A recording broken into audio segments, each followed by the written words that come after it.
You're in a calorie deficit, you're training hard, you're eating well, nutrition's on point, sleep is on point, recovery's on point, yet you hop on the scale the following morning and you realise, how the hell did the scale go up by 1 kilogram? If this ever happened to you, in this video I'm going to go through essentially, first of all, the difference between body weight and body fat, and then 8 different reasons as to why the scale might fluctuate even though you've been doing everything right.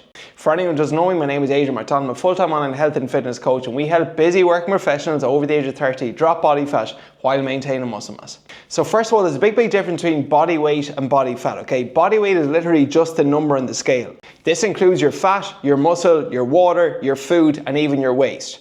Whereas body fat is a ratio of muscle to fat that you have. How much of me is useful muscle that I want to maintain? How much of me is useless fat that I want to get rid of? So this does mean that even if the scale does increase, okay, it doesn't necessarily mean that you've gained body fat. It can just be an overall adjustment in how your body is retaining or storing fluid.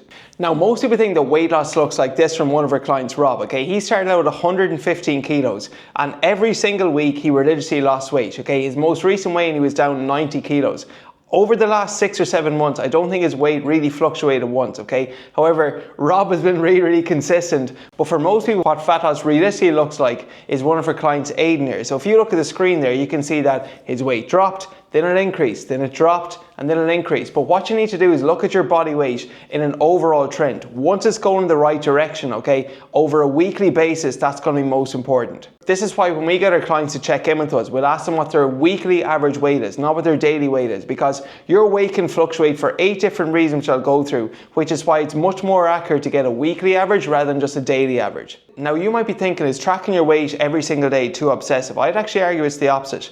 We've had some clients who came to us and they had a negative ratio with the scale, but once actually they weigh themselves more frequently, it actually allowed them to account for that daily fluctuations are absolutely normal, but once your weight is going in the weekly average and going in the right direction, that's more important. So I would encourage you, okay, not to weigh yourself once a week, because a one-off reading, okay, it's not going to be very accurate, but rather weigh yourself every day or at least 4 or 5 days a week and then get your weekly average from that. And this is where logical decisions come in rather than emotional decisions. If you weigh yourself just once a week, okay, and your scale goes up, you might just say, well, feck this, a calorie deficit does not work, and I'm just going to press the effort button, okay? That can often happen to people. They think that this is just, you know, it's their genetics, it's their hormones, it's their metabolism, okay? It is not any of those things. It could just be that you tracked it or you weighed yourself on an off day where, for one of the 8 reasons which I'll speak through, your weight just spiked or increased.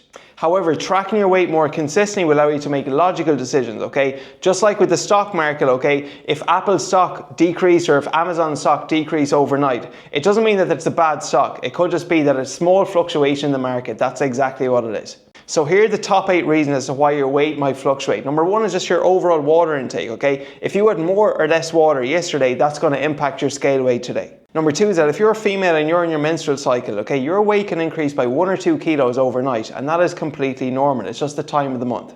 Now, number 3 is a huge one, that is your sleep, okay? Poor sleep can increase your cortisol level, and then higher cortisol level promotes the storage of water retention. So if you're really stressed now and you're not sleeping well, this can just result in the scale spiking up even though you technically are doing everything right. And speaking of stress and cortisol, that's reason number 4, okay? If you're in a highly stressed state, what does cortisol do? It promotes the storage of stubborn fat, it promotes the storage of visceral fat. So higher cortisol can essentially lead to water retention. And again, if you're retaining water, what you often might find is that around your belly there, okay, you're just storing a bit of extra fluid. And that can simply come down to just being highly stressed, which can often come from not actually sleeping enough.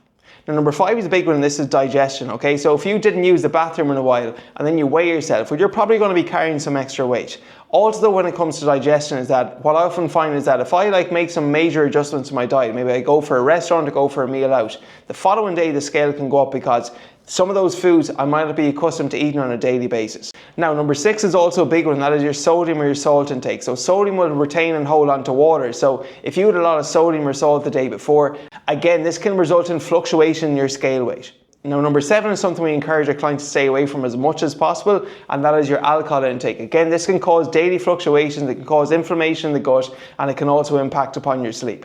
And then finally, number 8 is muscular soreness, also known as DOMS, delayed onset muscle soreness. So I often notice that after a hard leg session, the following day, my weight would increase. That actually happened for me this morning. Yesterday I did a really hard 10-kilometer run, and I just know today my legs feel really heavy, okay? That's just essentially an extra bit of fluid retention in the muscle, okay? And some extra inflammation there. And as a result of this, the scale went up by 0.8 kilos overnight. Does that mean that I gained body fat? Probably unlikely. Does that mean that I'm just storing an extra bit of inflammation, an extra bit of water? Probably. Now, if you are doing everything right, okay, and then your scale weight is not moving though, what should you do? So what I would say is, like, don't make any major adjustments if you're doing everything right, and first of all, adherent. So you're adhering to the plan that your coach is giving you, you're following yourself, okay? Adherence is number 1. If you're not adhering to the plan, that's probably why the scale weight is not going the right direction. But if you are adhering to the plan and still nothing is changing, week 1, I would say it's fine, okay, don't worry about it too much, but week 2, 2 consecutive weeks back to back, that's when you got to make some adjustments. So what I do there is either increase your expenditure, so maybe add an extra 1,000 or 2,000 steps a day, or just slightly decrease your calories by maybe 100 or 200. However, I also believe you should have more than one metric of success, okay? A lot of people essentially put their self-worth down to what the number on the scale says. However, we've coached a lot of clients who've been making phenomenal progress, even though the scale wasn't making any major adjustments, okay? That can just be an indication that even though you're not losing weight, okay, you're actually losing a small bit of body fat, but you're maintaining your muscle mass. So that is why tracking is important. First of all, when it comes to tracking your body weight, do it at the same time every single day. What we recommend our clients to do is first thing in the morning, before you eat or drink anything, and after you use the bathroom, okay? If you weigh yourself in the start of the day versus the end of the day, you're naturally going to be heavier because you've eaten more food and you've had more fluid. But then as well as this, don't just put all of your self-worth onto one metric of success. Have multiple metrics of success.